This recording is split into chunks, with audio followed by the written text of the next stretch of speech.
ঢাকা ময়মনসিংহ মহাসড়ক সাধারণত ধুলো, কোলাহল আর দূরপাল্লার গাড়ি চলতে দেখা যায়, কিন্তু গাজীপুরের শ্রীপুর উপজেলার হোতাপাড়া এলাকায় পা রাখলেই এখন সে চেনা দৃশ্য বদলে গেছে।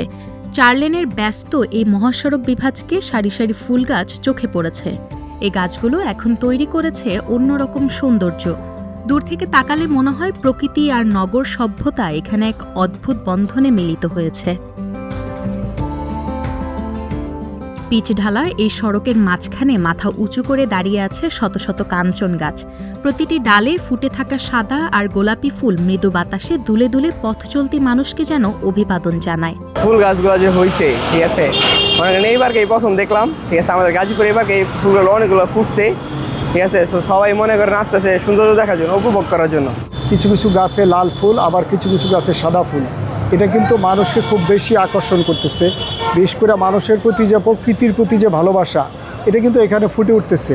আপনি যদি দেখেন রাস্তার দুই পাড়ে এবং মাঝখানে হাজার হাজার মানুষ কিন্তু প্রতিনিয়ত আসতেছে।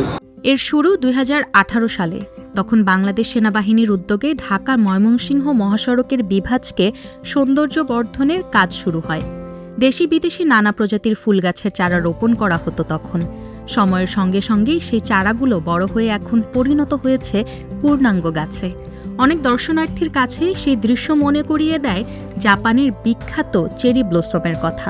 তাই সামাজিক যোগাযোগ মাধ্যমে অনেকে লিখেছেন, বাংলাদেশের বুকে যেন এক টুকরো জাপান।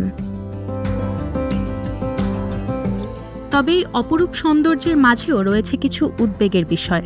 অনেক দর্শনার্থীর অসচেতনতার জন্য ক্ষতিগ্রস্ত হচ্ছে ফুল গাছগুলো। কেউ শখ করে ফুল ছিঁড়ে নিচ্ছেন, আবার কেউ ছবি তুলতে গিয়ে গাছে চড়ে ডাল ভেঙে ফেলছেন। স্থানীয় বাসিন্দারা বলছেন, এই সৌন্দর্য রক্ষা করতে হলে এখনই সবার সচেতন হওয়া জরুরি।